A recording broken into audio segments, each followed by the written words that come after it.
KFC. Kentucky Fried Chicken. Kentucky Fried Chicken.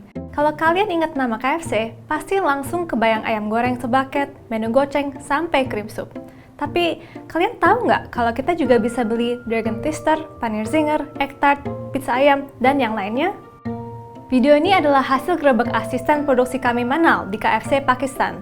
So these are their tangy masala wings, and they have their classic chicken wings, but they've expanded and added all these flavors, made them super tangy, super spicy, just how Pakistanis like it.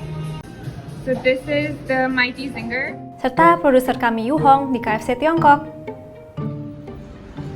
This is what the menu looks like in KFC China.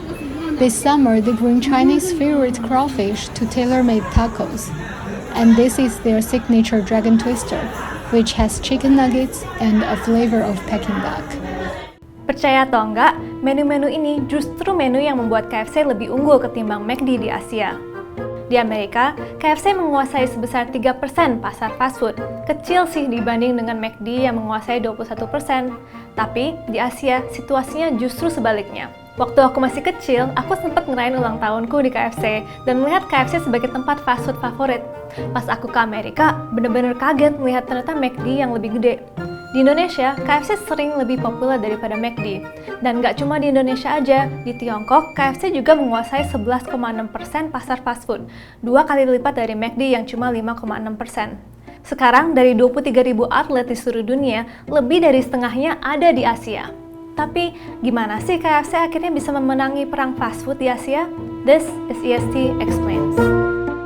Apa yang membedakan KFC adalah strateginya yang lebih fokus ke penyesuaian lokal dan kreativitas kuliner. Mari ambil Tiongkok sebagai contohnya. Mereka mengamodif menu klasik mereka, The Twister, dengan menambahkan timun, daun bawang, dan saus bebek. Sama seperti gimana kalau makan wrap bebek packing tinggal dikasih nama Dragon Twister. KFC juga jual nasi biryani di Sri Lanka dan donat udang di Thailand. Di India, 30% menunya vegetarian buat ngecocokin banyaknya keluarga yang nggak makan daging sapi.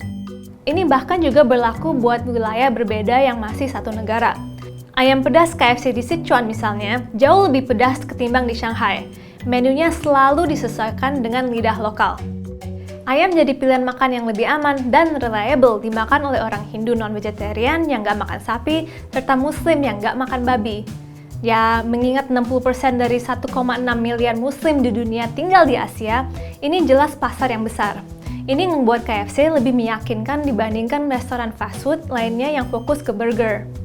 Tapi, penyesuaian lokal ini nggak cuma di menu, ini juga diadopsi buat nyesuaiin kebiasaan lokal juga.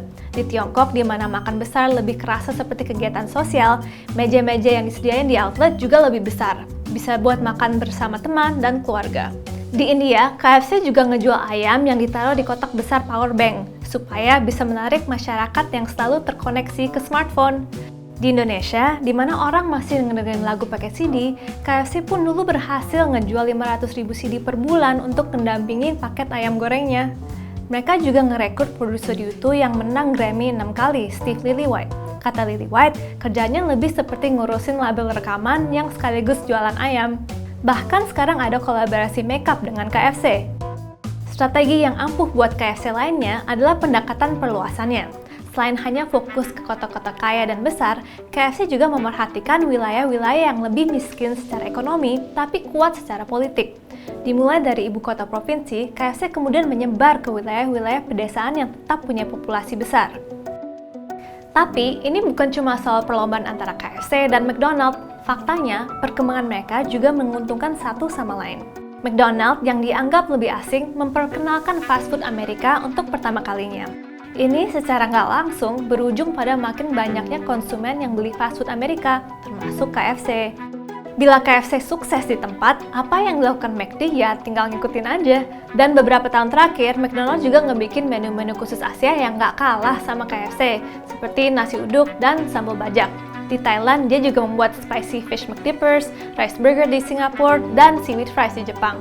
Asia adalah pasar yang besar, tapi bukan berarti sebagai brand global bisa masuk dan gampang sukses. Setiap wilayah pasti berbeda, dan mengambil hati pelanggan dengan cara yang tepat adalah penentu keberhasilan atau kegagalan.